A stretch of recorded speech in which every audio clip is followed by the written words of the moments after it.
All of you welcome masters. అయితే రామ్తా యొక్కటువంటి ఆ ప్రయాణం సాగుతూనే వెళ్ళింది. యుద్ధాలు సృష్టించాడు, అందరినీ ఊచకోత కోసుకుంటూ వెళ్ళాడు. ఎప్పుడు తనలో వచ్చిందంటే మొట్టమొదట మార్పు, అంతవరకు తనకి చిన్న గాయమైనా తగలలేదు. మొట్టమొదటిసారిగా తన శరీరంలో శత్రువు యొక్క ఆ కత్తి గుచ్చుకుంది. తన గుండెల్లో కత్తిని గుచ్చినటువంటి ఆ శత్రువులు ఆ కత్తి బయటకు తీస్తే, కత్తి లోపలే ఉంటే రక్తధారం అలాగే ఆగిపోతుందని కత్తిని బయటకు తీసి ఆ రక్తస్రావంతో చనిపోవాలి అన్న ఉద్దేశంతో కత్తిని గుచ్చి కత్తిని తీసి వెళ్తారు వాళ్ళు. అప్పుడు మొట్టమొదటిసారిగా శత్రువు యొక్క కత్తి దెబ్బ రుచి చూస్తాడు రామ్. దాదాపుగా అందరూ రామ్ చనిపోయాడనే అని అనుకుంటారు. అలాంటి సమయంలో తన కళ్ళు కూడా మూతపడతాయి, నేల మీద వాలిపోతాడు. ఆ పాలరాయి బండ మొత్తం, ఆ భూమి మొత్తం కూడా ఎర్రటి రక్తంతో నిండిపోతుంది. అప్పుడు ఆ క్షణంలో, ఆ దివ్యక్షణం అని ఎందుకన్నానంటే, రామ్తా జీవితంలో అప్పుడు ఖడ్గాన్ని అందుకున్నప్పటి మార్పు మొట్టమొదటి మార్పు అయితే, ఆ ఖడ్గం తనలో గుచ్చుకున్నటువంటి మార్పు ఇది రెండవ మార్పు. ఒకటి స్టేజ్ అంటూ వస్తుంది, ఆ ట్రాన్స్ఫర్మేషన్ స్టేజెస్ అంటాం కదా, ఇది సెకండ్ ట్రాన్స్ఫర్మేషన్ స్టేజ్. కత్తి గుచ్చుకున్నప్పుడు లోపలి నుంచి ఆ దివ్య క్షణంలో రెండు మాటలు వినబడతాయి.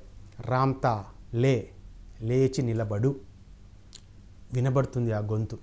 ఆ గొంతుకి ప్రతిస్పందించిన రామ్తా నేల మీద బోర్లాగా రక్తస్రావంతో కొట్టుకుంటున్నటువంటి రామ్తా ఒక చేతిని నేల మీద ఆల్చి, ఒక మోకాలిని ఆ నేల మీద ఆంచి, రెండో చేత్తోటి ఇక్కడ రక్తం గడ్డ కడుతున్నప్పుడు ఆ రక్తాన్ని ఇట్లా అడ్డు పెట్టుకొని అలా లేస్తాడు. నోటిలోంచి రక్తం వస్తుంటుంది, శరీరంలోంచి రక్తం కారుతూ ఉంటుంది, నేల మీద మొత్తం రక్తమయమైపోతుంది. ఆ పరిస్థితిలో రామ్తాని చూసినటువంటి శత్రువులు బెంబేలెత్తిపోతారు. గుండెల్లో కత్తి గుచ్చుకున్నా కూడా తిరిగి లేచి నిలబడ్డాడు, రామ్తా మృత్యుంజయుడు అని చెప్పి వాళ్ళు పారిపోతారు. అంతలో రామ్తా యొక్క సైనికులు వచ్చి ఆ శత్రువు యొక్క నగరాన్ని మొత్తాన్ని కూడా ధ్వంసం చేస్తారు. అలా ఆ చనిపోతున్న ఆఖరి క్షణంలో తనని లేచి నిలబడు అని చెప్పినటువంటి ఆ గొంతు కోసం రామ్తా తన జీవితం అంతా వెతుకుతూనే ఉంటాడు. చెప్తాడు రామ్, నేను నా జీవితం మొత్తం వెతికాను, చనిపోతున్న ఆఖరి క్షణంలో నన్ను లేచి నిలబడు అని నాకు చెప్పినటువంటి ఆ దివ్య కంఠస్వరం ఎవరిదా అని చెప్పి నేను జీవితం మొత్తం వెతికాను అంటాడు. అయినా నేను కనుక్కోలేకపోయాను అంటాడు. ఎందుకంటే మాస్టర్స్, ఆ స్వరం ఎక్కడి నుంచో రాలేదు, తన అంతరంగంలోంచి వచ్చింది. అది తన సోల్ వాయిస్, తన స్పిరిట్ వాయిస్. తనలో జీవితాన్ని జీవించాలనే జీవేచ్ఛ కల్పించి అప్పుడు వచ్చింది ఆ సోల్ వాయిస్.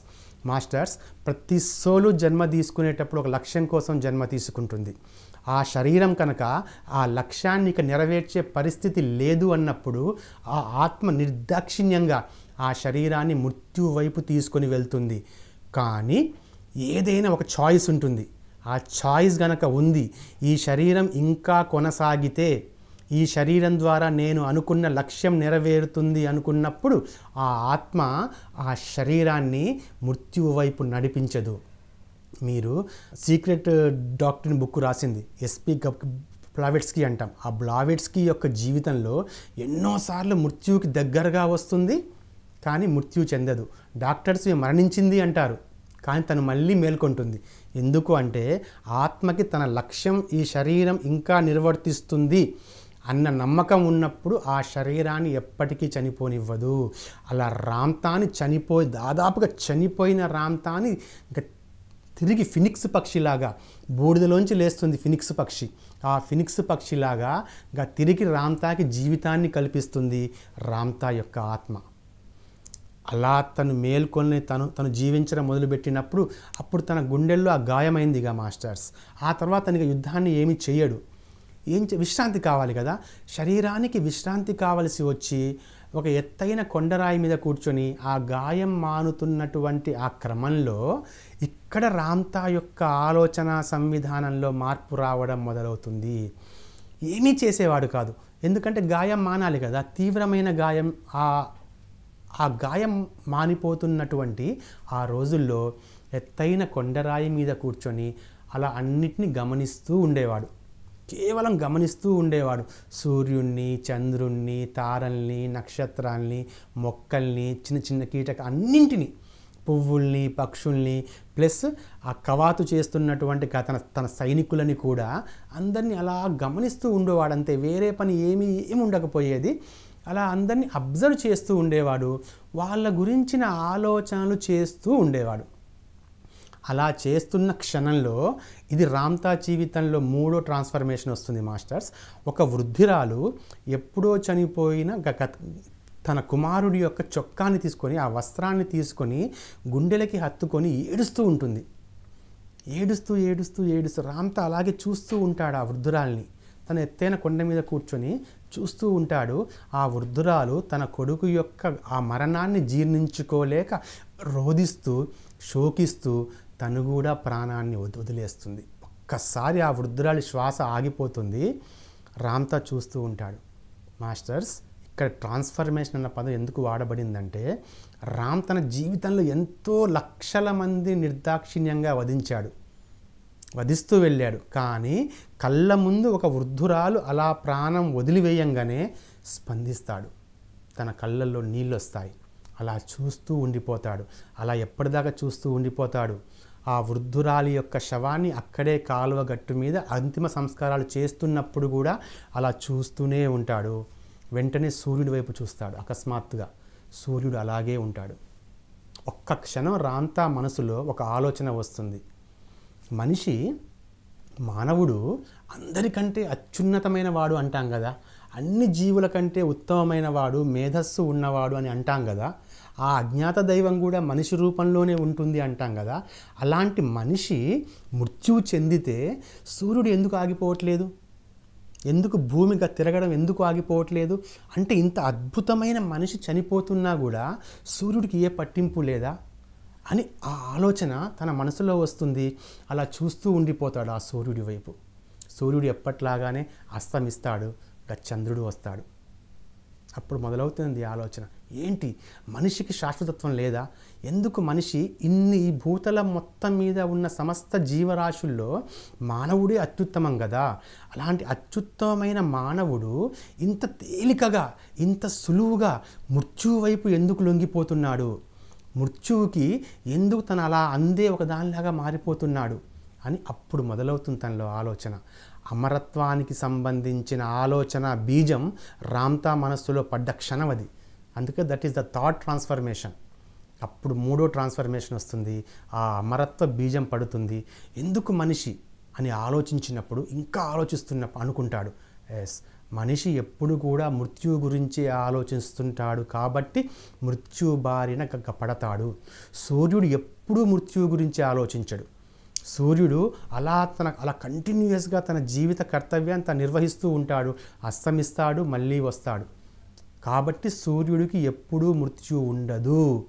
మరి నేను అదే సూర్యుడిలాగా మృత్యువు లేకుండా కంటిన్యూయస్గా, శాశ్వతత్వంగా, అన్లిమిటెడ్గా, ఫరెవర్నెస్గా ఉండాలి అన్న ఆలోచన రామ్తా మదిలో మెదులుతుంది. మొట్టమొదటి బీజం పడుతుంది. అలా బీజం పడ్డ క్షణం అది. అప్పుడు మరి ఏం చేయాలి? ఎలా శాశ్వతంగా ఉండాలి? ఏ ప్రక్రియ చేయాలి? ఏ సాధన చేయాలి? ఏ గురువుల్ని మీట్ అవ్వాలి? ఎవరిని కలవాలి? ఎవరి దగ్గర శిష్యరికం చేయాలి? సత్యాన్ని ఉన్నది ఉన్నట్టుగా చెప్పేవారెవరు? నిజంగానే ఆ దైవం ఎక్కడో బాహ్యంగా ఉందా? బాహ్యంగా ఉంటే ఆ దైవము మనిషి మృత్యుపాలవుతుంటే ఎందుకలా చూస్తుంది? కానీ కళ్ళ ముందు ఈ ప్రకృతి మాతృకలు, గాలి, నీరు, నిప్పు, ఆకాశం, చంద్రుడు, తారలు ఎప్పుడూ ఉంటూనే ఉన్నాయి కదా. మరి నేను ఎవరిని ఆరాధించాలి? ప్రకృతిని ఆరాధించాలా? అజ్ఞాత దైవాన్ని ఆరాధించాలా? నేను ఏం చేయాలి? సత్యం తెలుసుకోవాలి, నేను శాశ్వతంగా ఉండాలి అంటే ఏ గురువుని ఆశ్రయించాలి అన్న ప్రశ్న ఉత్పన్నమైనప్పుడు రామ్తాకి సత్యాన్ని ఉన్నది ఉన్నట్టు చెప్పగలిగే ఏ గురువు కూడా తారసపడలేదు. ఇప్పుడు మనందరం అదృష్టవంతుల మాస్టర్స్. ఎందుకంటే సత్యాన్ని ఉన్నది ఉన్నట్టుగా చెప్పే మన పితామహ పత్రిజీ గారు మన కళ్ళ ముందు ఉన్నారు. ఇప్పుడు రామ్తాకి ఏ గురువు లేదు. మన కళ్ళ ముందు మనకి పత్రిసారి గురువులాగా ఉన్నారు. రామ్తా కూడా మనకి తన జ్ఞానాన్ని గురువులాగా అందిస్తున్నారు. కానీ రామ్తా కావడానికి తనకి అప్పుడు ఏ గురువు దొరకలేదు. ఆలోచిస్తాడు, మతాల గురించి ఆలోచిస్తాడు. ఈ మతాలు కూడా మనిషి కల్పించినవే. మనిషి యొక్క ఆ భ్రమల్లోంచి తనంతట తానే ఆడుకునేటువంటి ఆ భ్రమల్లోంచి కల్పించబడ్డ ఒకానొక రూపమే ఈ మతము, ఆ దైవం అనేది. నిజమైన దైవం అనేది ప్రకృతిలోనే ఉంది అనుకుంటాడు. ప్రకృతిని పూజిస్తే దైవాన్ని పూజించినట్టే అనుకుంటాడు. ఆ లెమూరియన్ల యొక్క భారతీయ నాగరికత యొక్క ప్రాచీన ఆలోచన సంవిధానంలోనికి వెళ్తుంటాడు. గురువుల్ని కొంతమందిని కలుస్తాడు. వాళ్ళు సత్యం పైన ముసుగు వేసి చెప్పే వాళ్ళే తప్పించి సత్యాన్ని ఉన్నది ఉన్నట్టుగా బోధించే ఏ గురువు కూడా తనకి తారసపడలేదు. కాబట్టి సొంతంగా నేనే నేర్చుకుంటాను, నా సాధన నేనే చేస్తాను, ఆ దైవాన్ని నేనే కనుక్కుంటాను అని చెప్పి తాను సాధన మొదలు పెడతాడు. సొంతంగా సాధన మొదలు పెడతాడు. ఎలా సాధన చేయాలో ఏమీ తెలియదు, ఎలా చేయాలో తెలియదు. మనకంటే ఇప్పుడు శ్వాస మీద ధ్యాస ఉంది, అప్పుడు తెలియదు రామ్తాకి. కానీ ఒకటి మాత్రం చేస్తూ ఉంటాడు మాస్టర్, అన్నిటినీ చూస్తూ ఉంటాడు, అలా గమనిస్తూ ఉంటాడు. సూర్యుడిని గమనిస్తూ ఉంటాడు, సంబంధించిన ఆలోచనలు చేస్తూ ఉంటాడు, చంద్రుణ్ణి గమనిస్తూ ఉంటాడు, పువ్వుల్ని గమనిస్తూ ఉంటాడు, పువ్వుల మీద వాలే సీతాకోక చిలుకల్ని గమనిస్తూ ఉంటాడు, మహిళల్ని గమనిస్తుంటాడు, పురుషుల్ని గమనిస్తుంటాడు, వృద్ధుల్ని గమనిస్తుంటాడు, ప్రకృతిలో ఉన్నటువంటి సమస్తాన్ని గమనిస్తుంటాడు, లక్షణాలని కూడా గమనిస్తుంటాడు. మంచిని గమనిస్తుంటాడు, ఆ చెడుని గమనిస్తుంటాడు, చీకటిని గమనిస్తాడు, రాత్రిని గమనిస్తాడు. ప్రకృతిలో ఉన్నటువంటి ఆ క్రిమికీటకాదులతో సహా ప్రతి దాన్ని గమనిస్తూనే దానికి సంబంధించిన ఆలోచనలు చేస్తూనే ఉంటాడు. అలా చేస్తూ ఉన్నప్పుడు తనకి అర్థమవుతుంది మాస్టర్, దైవం అనేది ఎక్కడో బాహ్యంలో లేదు. సూర్యుడు దైవమే, చంద్రుడు దైవమే, గాలి దైవమే, ఆ పువ్వు దైవమే, ఆ కీటకము దైవమే, సమస్తము దైవమే. అన్నిట్లో దైవం ఉంది, నాలోనూ ఉంది, నీలోనూ ఉంది, అన్నింట్లో ఉంది. ఏదైతే సమస్త సృష్టిని నడిపిస్తుంది అని అనుకుంటున్నారో అది అంతా కూడా మనలోనే ఉంది. అన్నిట్లో దైవాన్ని చూడడం ప్రారంభిస్తాడు రామ్తా. అలా చూస్తూ ఉంటాడు అంతే. ఇంకా అప్పటికి కళ్ళు మూసుకుని ధ్యాన సాధన ఇంకా చేయడం ఇంకా మొదలు పెట్టలేదు మాస్టర్. ఆ గమనింపు దగ్గరే, ఆ ధ్యాస దగ్గరే ఆగిపోయాడు. అన్నిటినీ గమనిస్తూ ఉన్నప్పుడు ఒకానొక సడన్గా వస్తుంది ఆ ఆలోచన తనకి, అన్నిట్లో ఉంది దైవం. మానవుడు సృష్టించినట్టుగా మానవుడు సృష్టించిన ఆ దైవము మానవుడి యొక్క వ్యక్తిత్వ దోషాల ప్రకారంగానే ఉంది, ఆ భ్రమల నుంచే పుట్టుకొచ్చింది. కానీ నిజంగా దైవము అలా లేదు, అలా ఉండే అవకాశమే లేదు అనుకుంటాడు. అలా ఆలోచిస్తూ అలా ఒకరోజు కొండరాయి మీద కూర్చున్నప్పుడు, ఇది రామ్తా జీవితంలో ట్రాన్స్ఫర్మేషన్ నెంబర్ 4 జరుగుతుంది మాస్టర్. ఏ సాధన చేస్తే ఇంకే సాధన చేయాల్సిన అవసరం ఉండదో ఆ సాధన వైపు రామ్తాని మరల్చినటువంటి క్షణం ట్రాన్స్ఫర్మేషన్ నెంబర్ 4 అప్పుడు సంభవిస్తుంది రామ్తా యొక్క జీవితంలో. అలా కొండరాయి మీద ఉన్నప్పుడు అప్పట్లో రాజులు ఒక అంగవస్త్రాన్ని కప్పుకుంటూ ఉండేవారు, రాజవస్త్రం అంటారు. మనలాగా ఇలాంటి దుస్తులు ఉండవు, రాజవస్త్రం కింద ఒకటి పైన ఒకటి ఉంటుంది. ఒక పిల్లగాలి ఆ తెమ్మర వస్తుంది, ఆ గాలి తెమ్మర వచ్చి అంగవస్త్రాన్ని కింద పడేస్తుంది. ఇంకొకటి ఆ సుడిగాలి వచ్చి అంగవస్త్రం పైన దుమ్ము ధూళి వేసి తిరిగి అంగవస్త్రాన్ని తన నెత్తి మీదకి వేస్తుంది. అంటే అక్కడ ఏం జరుగుతుందంటే రామ్తా యొక్క నెత్తి మీద దుమ్ము ధూళి వేసి గాలి వెళ్ళిపోతుంది. రామ్తా అవమానంగా ఫీల్ అవుతాడు. నేను చక్రవర్తిని, ఈ భూమండలానికి రారాజుని, ఈ భూమండలం మొత్తం నాదే, అలాంటి మహాచక్రవర్తి మీద దుమ్ము ధూళి వేసేంత సాహసం ఉందా గాలికి అని గాలిని రమ్మని ఆజ్ఞాపిస్తాడు. గాలి నువ్వు నా దగ్గరికి రా, నేను రామ్తాని నిన్ను శాసిస్తున్నా, నా దగ్గర రా అంటాడు. రాదు. ఆ పర్వతం కింద ఉన్నటువంటి లోయల్లోంచి వెళ్తూ అక్కడ ఉన్నటువంటి పిల్లల్ని అలా సేద తీర్చుకుంటూ తిరిగి ఈల వేసుకుంటూ ఆ లోయల్లోనే వెళ్తూ ఉంటుంది ఆ గాలి. రామ్తా దగ్గరికి రాదు. అరిచి అలసిపోతాడు. రా అంటాడు, రాదు కదా, రా అని అరుస్తూ ఉంటాడు. ఎందుకంటే తాను చక్రవర్తిని అన్నటువంటి ఆ పొగరుంది కదా రామ్తాలో. ఇంకా తాను దైవాన్ని అని తెలుసుకున్నా కూడా ఆ చివరి వ్యక్తిత్వపు అంశాలు కూడా మనలోంచి వెళ్ళిపోవాలి మాస్టర్స్. వ్యక్తిత్వానికి సంబంధించిన వాసనలు కూడా వెళ్ళిపోవాలి. తనలో ఇంకా అహంకారం ఉంది, నేను చక్రవర్తిని అన్న అహంకారం ఉంది. ఆ అహంకారాన్ని ఆ గాలి ఆ క్షణంలో పటాపంచలు చేస్తుంది. అరిచి అలిసిపోయి అలాగే బండరాయి మీద కూర్చుంటాడు. అలిసిపోయినప్పుడు తన ఒంటి మీద పడ్డటువంటి ఆ చెమట బిందువులను స్వేద తీరుస్తూ చల్లగాలి మళ్ళీ వస్తుంది, తన్ని ఓదారుస్తుంది. వచ్చి పిలిచినప్పుడు రాదు, తాను అలిసినప్పుడు వచ్చి తన్ని ఓదారుస్తుంది ఆ గాలి. అప్పుడు ఆలోచిస్తాడు ఆ గాలి గురించి. ఎస్, నేను చక్రవర్తిని కాదు, ఆ గాలి చక్రవర్తి. అసలు ఆ వాయువు కంటే అత్యున్నతమైనది ఏదీ లేదు. ఎందుకంటే వాయువు ఎప్పుడు ఉంటూ ఉంటుంది. నిజంగా రామ్ తనకి ఏ గురువు లేనప్పుడు, ఏ సాధన చేస్తే తను అమరత్వం వైపు వెళ్తాడో తెలియనప్పుడు ఆ వాయువు తనకి నేను ఉన్నాను అంటూ ఆ గురువులాగా వచ్చింది మాస్టర్. అలా వస్తుంది వాయువు. అలా వచ్చి రామ్తా అప్పుడు ఏమంటాడు తెలుసా, నేను కత్తి తీసుకొని ఖండిద్దామన్నా కూడా ఎలా ఖండించను ఆ వాయువుని. ఒక వాయువుని వైపు నేను స్ప్లిట్ ఉమ్మి వేద్దామంటే తిరిగి నా మీదే పడుతుంది కదా. కాబట్టి వాయువు ఎప్పుడూ ఉంటుంది, ఎప్పుడు ఉంటూనే ఉంటుంది, మహాశక్తివంతురాలుగా ఉంటుంది. వాయువు తలుచుకుంటే దేన్నైనా ఈడ్చిపారేయగలదు, మహావృక్షాలను సైతం పెకిలించి వేయగలదు. అంతటి అత్యున్నతమైన శక్తి సామర్థ్యాలు ఆ వాయువు దగ్గర ఉన్నాయి. కాబట్టి నేను ఆ వాయు ధ్యానం చేస్తాను, ఆ వాయువు మీదే ధ్యాస పెడతాను అని చెప్పి రామ్తాలో ట్రాన్స్ఫర్మేషన్ 4 అప్పుడు వస్తుంది. అలా వాయువు మీద ధ్యానం చేయాలని చెప్పి అప్పటిదాకా కళ్ళు తెరిచి ధ్యాస పెట్టిన రామ్తా మొట్టమొదటిసారి కళ్ళు మూసుకొని ఆ వాయువు మీద ధ్యానం చేస్తాడు. మరి ఆ వాయువు మీద ధ్యానం చేయాలంటే ఎక్కడ ఉంది ఆ వాయువు? మన శరీరంలో, మన నాసికా రంధ్రాల నుంచి మనకి జీవితాన్ని ఇస్తున్నటువంటి ఆ వాయువు మనలో శ్వాస రూపంలో ఉంది. ఆ శ్వాసే మనలో ప్రేమ రూపంలో ఉంది.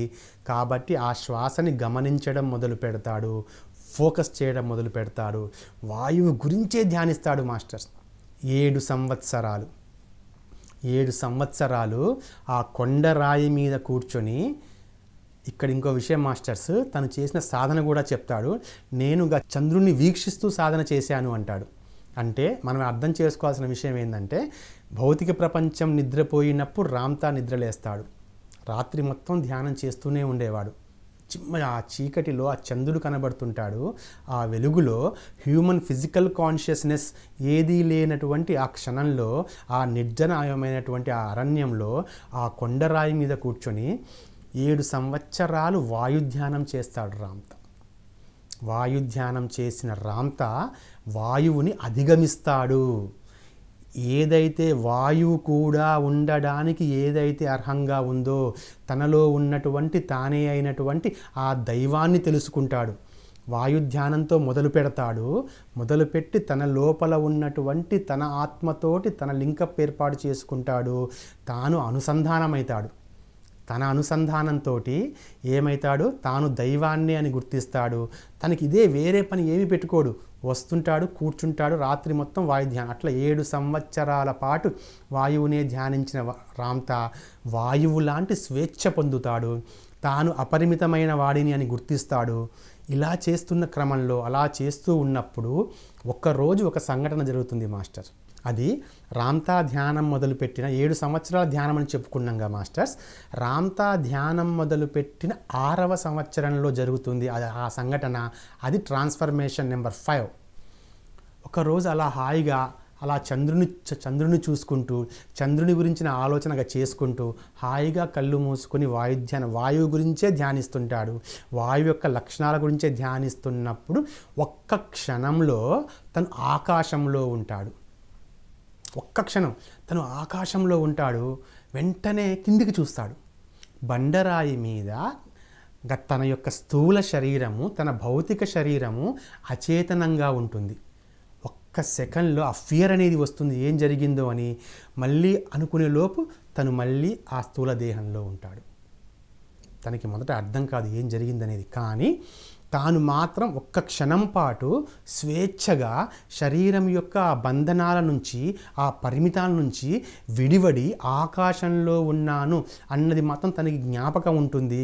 అప్పటి ఆ ఒక్క క్షణంలో ఉన్నటువంటి ఆ అపరిమితమైన స్వేచ్ఛ, ఆ ఆనందము, ఆ దృశ్యము తన కళ్ళ ముందు ఇంకా ఉంటుంది. తను అప్పుడు అర్థం చేసుకుని, ఇదే ట్రాన్స్ఫర్మేషన్ 5 అంటాం మనం దీన్ని. ఏమని అర్థం చేసుకుంటాడు అంటే, నేను తను దైవాన్ని అని గుర్తించాడు కానీ తను ఇంకా దేహమే అనేటువంటి మాధ్యమంలో ఇంకా ఉన్నాడు. అప్పటికి రామ్తా 6 సంవత్సరాలు చేసినా కూడా 6వ సంవత్సరంలో జరుగుతుంది ఈ ఇన్సిడెంట్. 6వ సంవత్సరంలో జరిగిన తరువాత నేను ఈ శరీరానికి మాత్రమే పరిమితమైన వాడిని కాదు, నేను ఈ శరీరం కంటే అత్యున్నతమైన వాడిని. ఎందుకు అంటే నాలోంచి విడిపడ్డ దైవం, నాలోంచి ఏదైతే బయటకు వచ్చిందో ఆ నన్ను నేను చూసుకుంది. అంటే ఈ శరీరం మాత్రమే నేను కాదు, నేను శరీరాన్ని మించిన వాడిని, శరీరం కంటే అపరిమితమైన వాడిని, శరీరం కంటే అత్యున్నతమైన వాడిని అని అప్పుడు తాను అర్థం చేసుకున్నటువంటి ఆ దివ్యక్షణం అది. వెంటనే ఆనందంతో ఉప్పొంగిపోతాడు. ఆ ప్రకృతి మాతృలను అన్నింటినీ కీర్తిస్తూ పాట పాడతాడు, నృత్యం చేస్తాడు, ఆనందంతో తబ్బిబ్బవుతాడు. తిరిగి తన నివాసానికి వెళ్ళి నెక్స్ట్ డే మళ్ళీ ఈవినింగ్ వస్తాడు. మళ్ళీ అలా స్వేచ్ఛగా శరీరంలోంచి వెళ్దాము అనుకుంటాడు. అదే మాస్టర్ సూక్ష్మ శరీరయానం యొక్క మొట్టమొదటి అనుభవం అప్పుడు కలిగింది రామ్తాకి. తిరిగి ఆ అనుభవం కోసం హాయిగా మంచిగా వచ్చేసేసి బండరాయి మీద కూర్చుంటాడు. ఆ ఎక్స్పీరియన్స్ని ఊహిస్తాడు, జరగదు. ఎంత కష్టపడ్డా కూడా తిరిగి మళ్ళీ చెయ్యలేడు ఆస్ట్రల్ ట్రావెలింగ్. ఎందుకంటే అప్పుడు స్వేచ్ఛగా తాను చేశాడు. ఇప్పుడు తన ఆలోచన మొత్తం కూడా శరీరం యొక్క వెయిట్ మీదే ఉంది. అది చేయాలి అన్నటువంటి లిమిటెడ్ కాన్షియస్నెస్లో ఉండడం వల్ల తను చేయలేకపోతాడు మాస్టర్. మొదటి సూక్ష్మ శరీరయానం చేసిన 2 సంవత్సరాలకి కానీ రామ్తాకి 2వ సూక్ష్మ శరీరయానం యొక్క అనుభవం కాదు. ఈసారి మాత్రం ఆ ధ్యానంలో ఏర్పడదు ఆ ఎక్స్పీరియన్స్. తను హాయిగా పడుకొని ఉంటాడు. ఇది ట్రాన్స్ఫర్మేషన్ నెంబర్ 6. తను హాయిగా నిద్రపోయి ధ్యానం చేసి ప్రకృతి మాతృకల్ని పూజించి అందరికీ కృతజ్ఞతలు చెప్పుకొని గాఢ నిద్రలో ఉన్నప్పుడు తన శరీరం నుంచి తాను బయటకు వచ్చి స్వేచ్ఛగా సంచరించడాన్ని తాను గమనిస్తాడు. ఆ తర్వాత మాస్టర్స్ ఆ తర్వాత నుంచి కంటిన్యూస్గా రామ్తా ఎలా సాధన చేస్తారంటే తాను అనుకున్నప్పుడు తన సూక్ష్మ శరీరాన్ని తన ఆత్మను బయటికి తీసుకొని వచ్చి ఎక్కడికైనా స్వేచ్ఛగా ప్రయాణం చేయగల సామర్థ్యాన్ని సంపాదిస్తాడు రామ్తా. ఆ తర్వాత ప్లస్ దాన్ని మించిన ఇంకొక సామర్థ్యం ఏంటంటే ఆలోచన, వేరే వాళ్ళ ఆలోచనలోనికి తన ఆలోచనను పంపించి తాను అనుకున్న విధంగా చేయగల సామర్థ్యాన్ని కూడా సంపాదించుకుంటాడు. ఒక సైనికుడి యొక్క ఆ కాలు ఒక రికాబులో పడ్డప్పుడు, ఆ గుర్రపు రికాబులో పడ్డప్పుడు రామ్తా తన ఆలోచనని అక్కడికి పంపించిన మరుక్షణము సైనికుడి కాలు రికాబులోంచి బయటికి గుంజేసుకుంటాడు అంటే అవతల వాళ్ళ శరీరాలలో ఆస్ట్రల్గా కూడా వెళ్ళగలడు, వాళ్ళ ఆలోచనల్ని కూడా ప్రభావితం చేయగలిగేంత సామర్థ్యాన్ని సంపాదించుకుంటాడు ధ్యాన సాధన ద్వారా. అలా సామర్థ్యాన్ని సంపాదించుకున్న తర్వాత ఇక రామ్ యుద్ధాలు చేయాల్సిన అవసరం ఏమీ ఉండదు. ఒకవేళ ఎవరైనా శత్రుదేశపు రాజులంటూ ఉండుంటే ఆలోచన ద్వారానే వాళ్ళని విన్నయ్యేటాడు, ఆలోచన ద్వారానే ఎంతో మందిలోకి ప్రయాణం చేసేవాడు, ఆలోచన ద్వారానే విన్నయ్యేవాడు. అలా చేస్తూ ఉన్న క్రమంలో మాస్టర్స్ ఒక్కసారి మాత్రం ఇది తనలో ఉన్నటువంటి ఫైనల్ ట్రాన్స్ఫర్మేషన్ నెంబర్ 7 వస్తుంది. 7 చైతన్య చక్రాలకు ప్రతీకగా 7 ట్రాన్స్ఫర్మేషన్ని నేను మీకు విశదీకరించడం జరిగింది మాస్టర్స్. ఈసారి తాను తన ఆలోచనతో ప్రయాణం చేయడు. అంత జ్ఞానాన్ని తాను అందుకొని, అంత సాధన తాను అందుకున్న తర్వాత తన శరీరంలో తానే ఆ దైవాన్ని అని అర్థం చేసుకొని, అందరూ కూడా ఆ దైవాలే అని అర్థం చేసుకొని, అందరిలో ఉన్నది నాలో ఉన్నది అని అర్థం చేసుకున్నప్పుడు సహజంగానే రామ్తా యొక్క దేహంలోని ప్రతి అణువు ఆ ఆత్మశక్తితో, ఆ కాంతి శక్తితో ప్రకంపించడం ప్రారంభిస్తుంది. అలా తన దేహంలో ఉన్నటువంటి అణువులన్నీ కూడా ప్రకంపన వేగం ఎక్కువైపోయి ఆ కాంతి శక్తితో ప్రకంపించడం మొదలుపెట్టినప్పుడు రామ్తా యొక్క వెయిట్ కూడా తగ్గడం ప్రారంభిస్తుంది. తన చుట్టూ ఒక బ్రైట్ ఆరా ఏర్పడడం స్టార్ట్ అవుతుంది. సైనికులు మొత్తం అనుకుంటారు, ఏంది రాజుగారి శరీరం మొత్తం ప్రకాశవంతంగా వెలుగుతుంది అనుకుంటారు. కానీ అది బాహ్యపు వెలుగు కాదు. తన అంతరంలో తన ప్రతి అణువణువు ఆ జ్ఞాన స్ఫూర్తితో, ఆ చైతన్య స్ఫూర్తితో, ఆ ఆత్మశక్తితో ఉన్నటువంటి ఆ వెలుగు అది. అలా వెలుగుతూ ఒక శుభముహూర్తాన పూర్తిగా మాయమైపోతాడు, శరీరంతో పాటుగా మాయమైపోతాడు. అలా తీసుకొని వెళ్ళి మళ్ళీ భూమి మీదకి రాగలనా అని చెప్పి పరీక్షించుకొని మళ్ళీ భూమి మీదకి వస్తాడు మాస్టర్. వెళ్తాడు, భూమి మీదకి వస్తాడు. ఎక్కడికైనా వెళ్ళగలడు తన శరీరంతో. ఏ లోకాల కంటే ఆ లోకానికి వెళ్తాడు. దాన్నే ఆ విద్యనే తాను అధిరోహణము, ఎసెన్షన్ అని చెప్తాడు. భౌతిక శరీరాన్ని కూడా మృత్యు బారిన పడివేయాల్సినటువంటి అవసరం లేకుండా కాంతి రూపంలోనికి మార్చి తన శరీరాన్ని కాంతిలో ఇముడ్చుకొని శరీరంగా నిష్క్రమించి మళ్ళీ కావాలి అనుకుంటే భూతలం మీద ఆ తల్లి గర్భం యొక్క అవసరం లేకుండా తిరిగి స్థూల శరీరంతో అక్కడ ప్రత్యక్షమవుతాడు. ఆ అధిరోహణ విద్యని 63 సార్లు ప్రదర్శిస్తాడు మాస్టర్. అది కూడా ఒక సింబాలిక్ అంకె.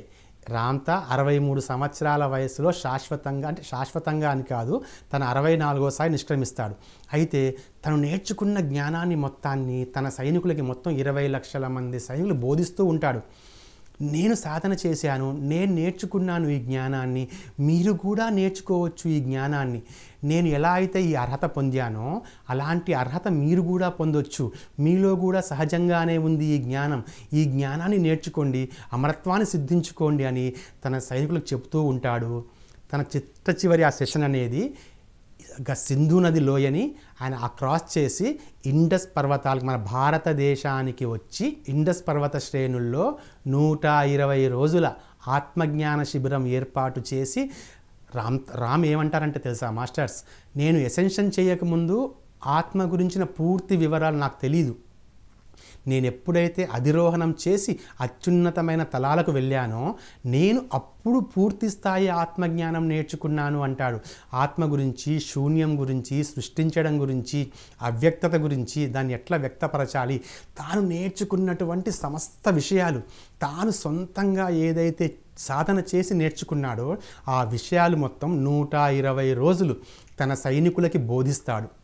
సైనికులకి బోధించి నేను ఇంకా ముఖ్యమైన విషయాలు ఇంకా నేను తెలుసుకోవాల్సిన అవసరం ఉంది అని చెప్పి 64వసారి తన చివరి ఎసెన్షన్గా చేసి అక్కడి నుంచి ఈ భూతలం నుంచి నిష్క్రమిస్తాడు రామ్. అలా నిష్క్రమించిన రామ్ అప్పుడు వాళ్ళకు ఒక వాగ్దానం చేస్తాడు. సరి అయిన సమయం ఆసన్నమైనప్పుడు మీ అందరి ఆత్మల యొక్క ముందస్తు అపాయింట్మెంట్ తీసుకొని నేను మీ దగ్గరికి వచ్చి జ్ఞానాన్ని బోధిస్తాను అంటాడు. అలా అప్పుడు వెళ్ళిన రామ్ 1977 సంవత్సరంలో అమెరికన్ మహిళగా జేజెడ్ నైట్ ముందు ప్రత్యక్షమై తన గురించిన ఈ వివరాలు మొత్తం చెప్పి జేజెడ్ నైట్ అనే ఒక ఛానల్ ద్వారా ఈ విషయాలు మొత్తాన్ని మనకి నేర్పిస్తున్నాడు మాస్టర్స్. రామ్ ఒక్కటే చెప్తాడు, నేను ఏదైతే జ్ఞానం నేర్చుకొని, ఏదైతే సాధన నేర్చుకొని ఈ అమరత్వాన్ని ప్రాప్తించుకున్నానో ఆ జ్ఞానాన్ని, ఆ సాధనని మీరు కూడా చేసి అదే జ్ఞానాన్ని మీరు సంప్రాప్తించుకొని సూర్యుడికి అవతల ఉన్నటువంటి ఆ అత్యున్నతమైన లోకాలకి మీరు ప్రయాణం చేయొచ్చు. నేను నేర్చుకున్న నా జ్ఞానాన్ని మీకు అందిస్తున్నాను, కానీ అందించేది నా జ్ఞానం. ఆ జ్ఞానం మీరు విని అర్థం చేసుకొని మీ నిత్య నిజ జీవితంలో వినిమయంలోనికి తెచ్చుకున్నప్పుడే అది మీ జ్ఞానంగా మారుతుంది, మీ ప్రజ్ఞ వృద్ధి చెందుతుంది, మీరు అమరత్వాన్ని సిద్ధించుకుంటారు అని చెబుతూ తన తాను నేర్చుకున్న జ్ఞానపు విషయాలు మొత్తాన్ని ఎక్స్ప్లెయిన్ చేస్తుంటాడు మాస్టర్స్. ఇలాంటి అద్భుతమైన అవకాశాన్ని కల్పించినటువంటి బ్రహ్మశ్రీ పితామహ సుభాష్ పత్రి గారికి, మాస్టర్ టీచర్ రామ్తాకి, మన పిఎంసి మెడిటేషన్ ఛానల్కి అందరికీ నా ఆత్మపూర్వక కృతజ్ఞతలు. Thank you very much master.